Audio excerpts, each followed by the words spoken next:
irmãos? A graça e a paz do Senhor. Esperando a Alze me dar o ok. Irmãos, hoje à tarde eu até comentei com a minha mãe. Eu falei assim, mãe, sempre que eu sou chamada para pregar e alguém me dá o tema, é algo que eu preciso ouvir. Essa semana eu estava muito apreensiva, né? E assim, eu acredito que não só eu, mas todos nós precisamos de um milagre nas nossas vidas. Ou nós conhecemos alguém que precisa da intervenção de Deus na vida.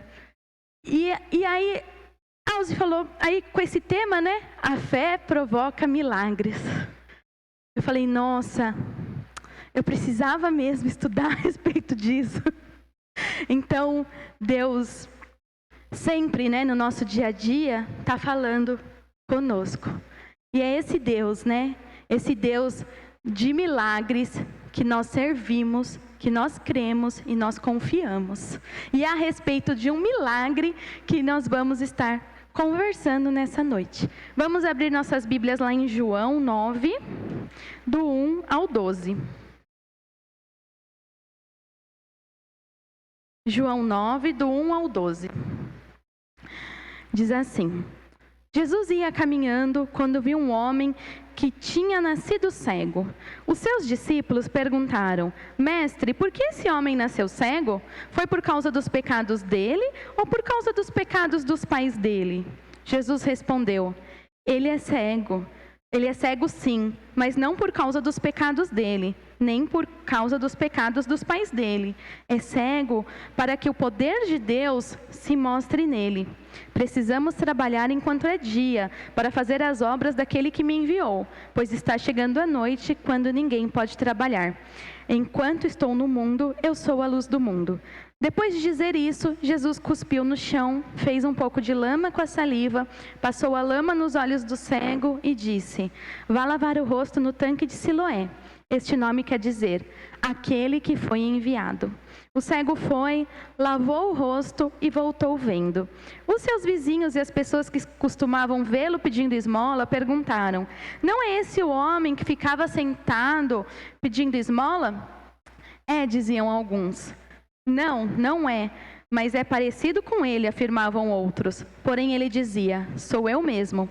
Como é que agora você pode ver? Perguntaram. Ele respondeu: O homem chamado Jesus fez um pouco de lama, passou a lama nos meus olhos e disse: Vá ao tanque de Siloé e lave o rosto. Então eu fui, lavei o rosto e fiquei vendo. Onde está esse homem? Perguntaram. Não sei, respondeu ele. Amém? Quando nós paramos, né, para ler a palavra de Deus, nós encontramos diversos milagres. Como o tema, né, dessas sextas-feiras, nós pudemos estudar a respeito de diversos milagres de Jesus. E esse é a cura do cego, que se dá nas águas do tanque de Siloé. O tanque de Siloé é um recipiente quadrado. Ele media 25 metros de comprimento por 5 metros de largura e 5 de profundidade. Então não era tão grande, né? Eu não tenho muita noção de tamanho, mas 5 de largura, 5 de profundidade e 25 de comprimento. E a água que vinha desse canal era um canal subterrâneo, né, com 530 metros de comprimento, da fonte chamada Virgem, localizada mais ao norte do Vale de Cedron. E esse túnel foi descoberto em 1886 e ele foi construído por ordem do rei Ezequias. E o texto, isso é só uma curiosidade para os irmãos entenderem como que era esse tanque, onde que ele estava, né? E o texto inicia afirmando que Jesus, passando, viu um cego de nascença. Ali estava aquele homem que nasceu cego, cresceu cego, não sabia ler, não sabia escrever, ele não tinha utilidade para a sociedade judaica. E no tempo de Jesus, os cegos não tinham valor algum. E quando, por ele ser nascido cego, ele era apontado como sendo castigado por seus pecados. E esse homem cego, que havia passado toda a sua vida na escuridão, ele era visto assim. seu sofrimento era relacionado a um castigo. E se ele estava sendo castigado, por que alguém ia ajudar? Então ninguém ajudava aquele cego. E ele permanecia abandonado, sozinho e dependendo da compaixão e da caridade daqueles que passavam por ali. E é interessante que Jesus estava andando e no texto fala que Jesus o viu. Jerusalém era uma cidade grande. E em meios urbanos, né, quando nós pensamos nos dias de hoje, as grandes cidades têm muitas aglomerações, né? Quando eu li esse texto, eu logo pensei no centro da cidade de São Paulo. Quando você vai lá naquela Praça da Sé, está lotado de gente em volta, você nem vê quem está às vezes do seu lado, as pessoas passam desapercebidas pela gente. Quantos pedintes, quantas pessoas ali na rua. Eu trabalhei um tempo ali na Praça da Sé e tinham famílias inteiras assim que moravam ali, que estavam ali no chão. E quantas vezes eu passei por ali e nunca olhei no rosto daquelas pessoas. No dia a dia, no meio do povo, as pessoas acabam passando desapercebidos. Muito difícil nós notarmos essas pessoas. E nós vemos o interesse de Jesus pelas pessoas, por todos. Multidão pode estar passando de um lado para o outro, sem se importar com a vida, né, do próximo. E no meio de tanta gente, muitas vezes nós nos sentimos sozinhos, porque as pessoas se importam com elas mesmas, com seus familiares, com seus amigos, e não com as pessoas que estão ao redor. Mas Jesus, ele não vê a multidão, ele vê cada indivíduo. E ele prendeu sua atenção naquele homem, que era cego de nascença. Aí os seus discípulos que estavam, né, já na crença, né, de causa e efeito, já começou a indagá-lo com julgamentos errados. E os seus discípulos lhe perguntaram: Rabi, quem pecou? Este ou seus pais para que nascesse cego? Quem pecou? Os rabinos, né, tinham desenvolvido o princípio de que não há morte sem pecado, não há sofrimento sem iniquidade. Eles pensavam que uma criança podia pecar no ventre materno e que a sua alma podia ter pecado em estado pré-existente. Eles também sustentavam que castigos terríveis sobrevinham a certas pessoas por causa do pecado dos pais. Mas Jesus contradisse essa crença. E muitas vezes nós também julgamos as pessoas, temos alguns preconceitos, que não é o que Jesus nos ensina. Tratamos muitas vezes as pessoas com indiferença, vemos a multidão e não enxergamos o cuidado que cada ser individualmente necessita. Mas Jesus parou para ver o cego de nascença. E ele mostra a importância com cada ser humano, sem distinção. O mestre mostra a seus discípulos que não havia nenhum castigo e nenhuma maldição hereditária sobre aquele homem. Ao contrário, havia na realidade humana daquela geração uma cegueira muito mais profunda e pavorosa do que aquela que se deixava de ter a visão física desta realidade. E Jesus respondeu: nem ele nem seus pais, nem ele pecou, nem seus pais, mas foi assim para que se manifestasse nele as obras de Deus. Nós vemos a misericórdia de Jesus e o poder de Jesus e a humildade de Jesus. E ele fala, né, levanta-te, né, e vá até o tanque. Ao preparar-se para realizar mais um milagre em seu ministério, Jesus aproveitou também a oportunidade para fazer lições morais valiosíssimas. Ele poderia ter simplesmente declarado a cura imediata daquele cego, não poderia? Como ele fez em outras situações. Mas a cegueira estava relacionada a algo mais profundo. Jesus não só cura a cegueira física, palpável, como também abre os olhos espirituais daquele cego e de todos os demais. Assim, o lodo feito com a sua saliva passa a representar a cegueira espiritual, que precisa ser lavada. Lá em João, né, no texto 9,6 fala: e tendo dito isso, cuspiu na terra e com a saliva fez lodo e untou com o lodo os olhos do cego e disse-lhe: vai, lava-te no tanque de Siloé, que significa o enviado. Vemos que o uso da saliva, né, para cura, também em outros relatos, né, como em Marcos, como o mudo de Decápolis, o cego de Betsaida. Mas aqui nós vemos que foi formado como se fosse uma pasta, né, com aquele lodo. E depois os olhos do cego foi coberto com aquela pasta e Jesus mandou ele lavar os olhos no tanque de Siloé. Pode ser que fosse o lugar com água mais próximo, mas tem o sentido, né, o nome que significa o enviado. Essa palavra deriva do verbo enviar e se refere a Jesus, o enviado de Deus, com autoridade para proporcionar essa iluminação, essa visão espiritual. E o homem fez o que lhe foi dito e passou a ver pela primeira vez na sua vida. Desse modo, o homem cego de nascença parte para lavar o lodo de seus olhos no tanque de Siloé, para que, uma vez curado, possa também ter um rumo a seguir, um norte para se guiar, ao passo que Jesus se apresenta como essa direção e como sentido supremo da vida. Sua visão foi aberta de tal forma que, diferente dos seus pais, ele não temeu ser interrogado pelos fariseus. Porque depois, quando a gente continua lendo o texto, os pais dele foram interrogados e os pais falavam que não sabiam o que tinha acontecido, que ele já era maior de idade e que era para perguntar para ele. E quando ele foi interrogado, ele falou o que tinha acontecido. E ele fez a declaração que mostrou sua cura total, que era incontestável. Eu vou ler aqui a continuação, lá em João 9,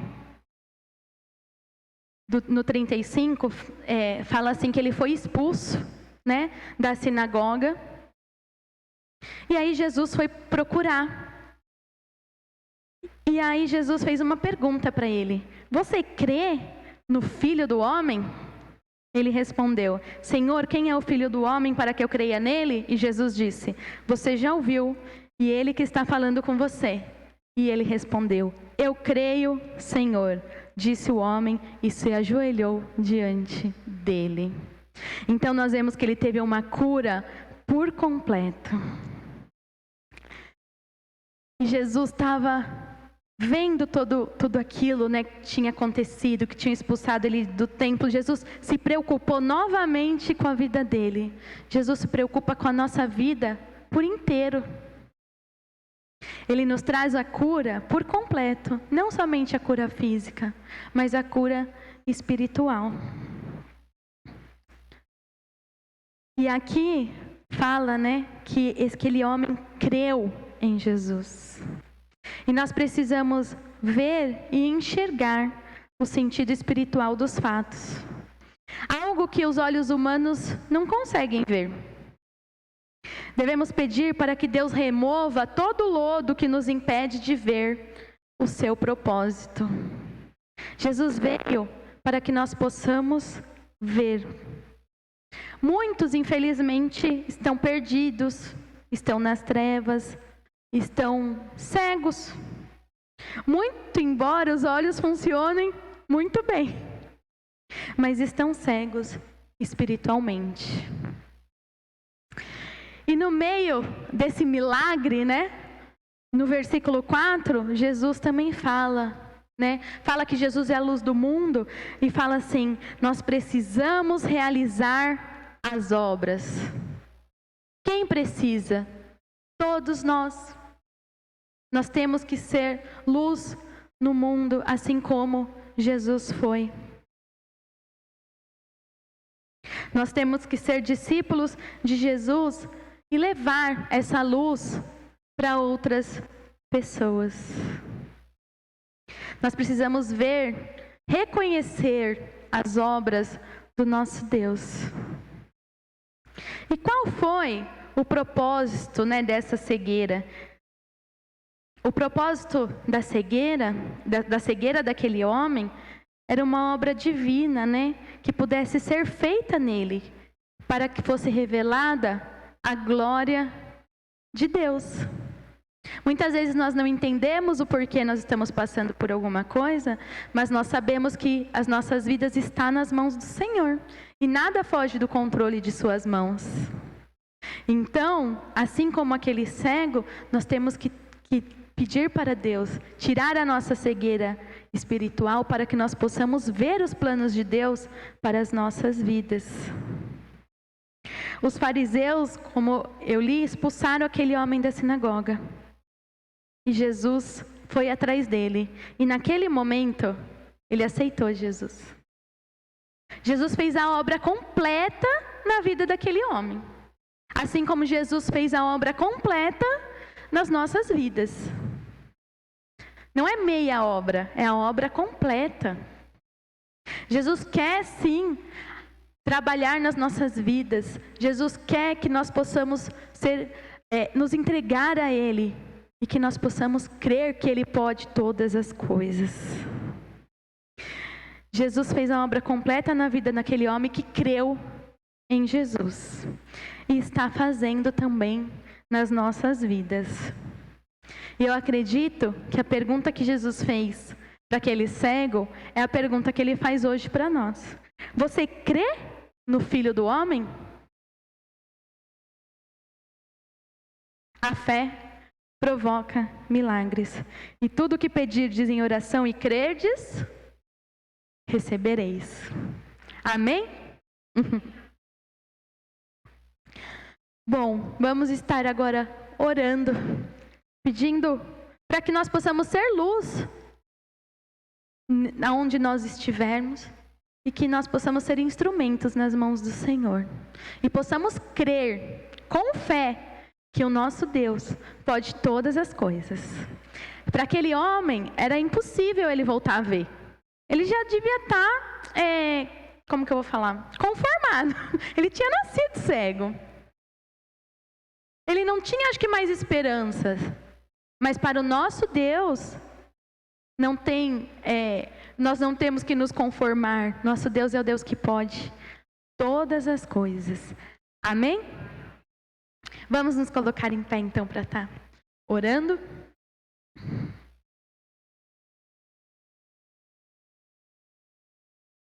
Senhor, muito obrigado, ó Pai. Muito obrigado, Senhor, pela sua palavra, Senhor. Muito obrigado, Senhor, por essa reunião de oração, onde nós pudermos estar com os nossos irmãos, ó Pai, ouvindo mais a respeito do Senhor e louvando e engrandecendo o seu santo nome, ó Pai. Nesse momento, Senhor, eu lhe peço que o Senhor esteja tendo misericórdia, ó Pai, das nossas vidas, Senhor. Que nós possamos, Senhor, ter uma vida dedicada a Ti, Senhor. Nos perdoe, Senhor, porque muitas vezes nós não estamos, Senhor, dispostos, Senhor, a fazer aquilo que o Senhor quer, Senhor.